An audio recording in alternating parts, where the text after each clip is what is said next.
జ్యోతి, శారదమ్మా, నువ్వింకా పడుకోలేదా? లేదమ్మా, పడుకోబుద్ధి కావడం లేదు. నీ కాల్నొప్పి తగ్గిందా? కొంచెం తగ్గినట్టు అనిపిస్తుంది, అందుకే నడుస్తున్నాను. నాకేం పర్వాలేదు, నువ్వు వెళ్ళి రెస్ట్ తీసుకో.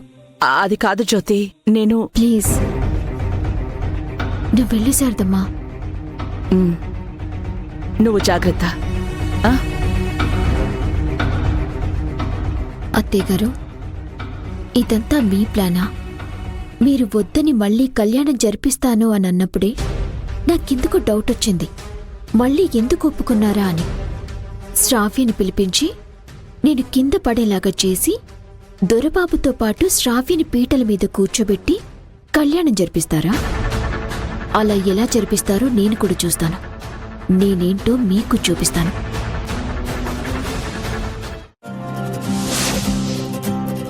ఇంకా మాధవి గారు రాలేదేంటి? వచ్చేస్తారు పంతులు గారు. అదిగో మాటల్లోనే వచ్చేశారు.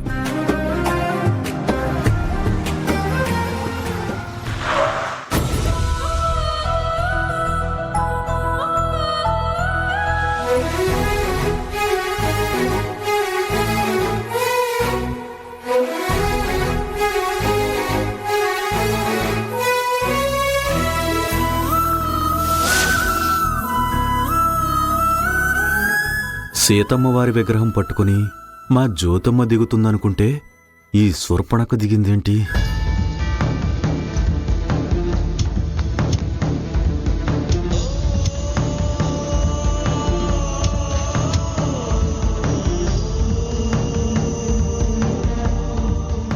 నమస్కారం పంతులు గారు. నమస్కారం అమ్మా, మీకోసం ఎదురు చూస్తున్నాం అమ్మా. రెండమ్మా, లోపలికి వెళ్దాం.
రాజీవ్ బాబు, మీరే వచ్చారు, జ్యోతమ్మ రాలేదేంటి బాబు? జ్యోతి గారు మెట్ల మీద నుంచి కాలు జారి కింద పడ్డారు. కొంచెం ఇంజురీ అయింది. ఏంటి, జ్యోతమ్మ మెట్ల మీద నుంచి కిందకు పడిపోయిందా? కాలుకు దెబ్బ తగిలిందా? బాబు, ఇప్పుడు ఎలా ఉంది? బాగా నొప్పిగా ఉందా? అవును రంగా గారు, అందుకే జ్యోతి గారు ఇక్కడికి రాలేకపోయారు.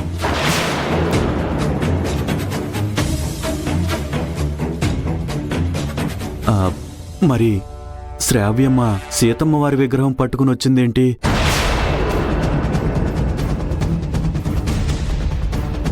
అంటే మీరిద్దరూ పీటల మీద కూర్చుని కళ్యాణం జరిపిస్తారా?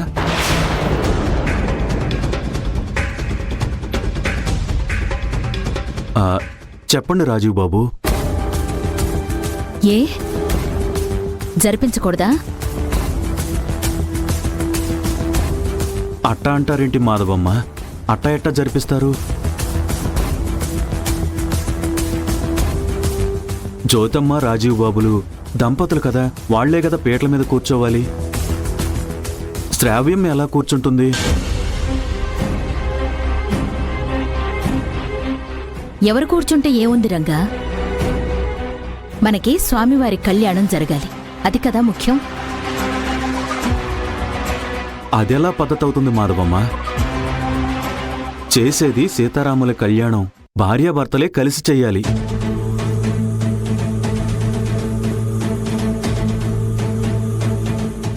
చూడు రంగా, స్వామివారి కళ్యాణం జరిపిస్తున్నది మేము. ఏం చెయ్యాలో ఏం చెయ్యకూడదో చెప్పడానికి నువ్వెవరు? కార్యక్రమం చూడ్డానికి వచ్చిన వాళ్ళు సైలెంట్గా చూసి వెళ్ళండి, లేదంటే ఇప్పుడే వెళ్ళిపోండి. అంతేగాని పెత్తనాలు మీద వేసుకొని నాకు సలహాలివ్వద్దు. రంగా గారు ఉన్నదే కదమ్మా అన్నారు. నీకెందుకు అంత కోపం వచ్చింది? నువ్వేంట్రా ఈ మధ్య నాకు ఇంపార్టెన్స్ ఇవ్వడం మానేసి వాళ్ళకి వత్తాసు పలుకుతున్నావు?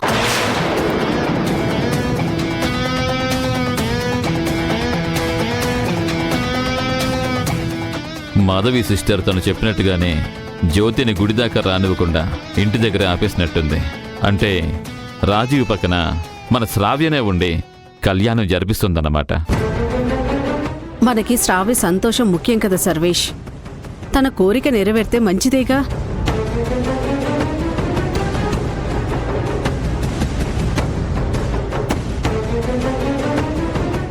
అది కాదమ్మా. అత్తయ్య, డాడీ వాళ్ళు వస్తున్నారు.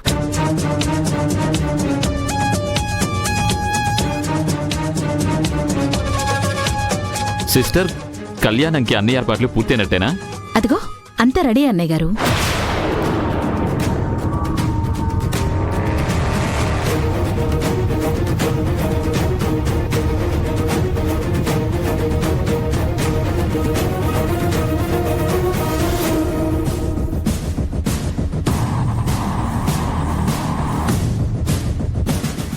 జ్యోతమ్మ కాలుకు దెబ్బ తగలడం ఏంటి? నా కూతురు కూర్చోవలసిన పీటల మీద శ్రావ్యమ్మ కూర్చోవడం ఏంటి?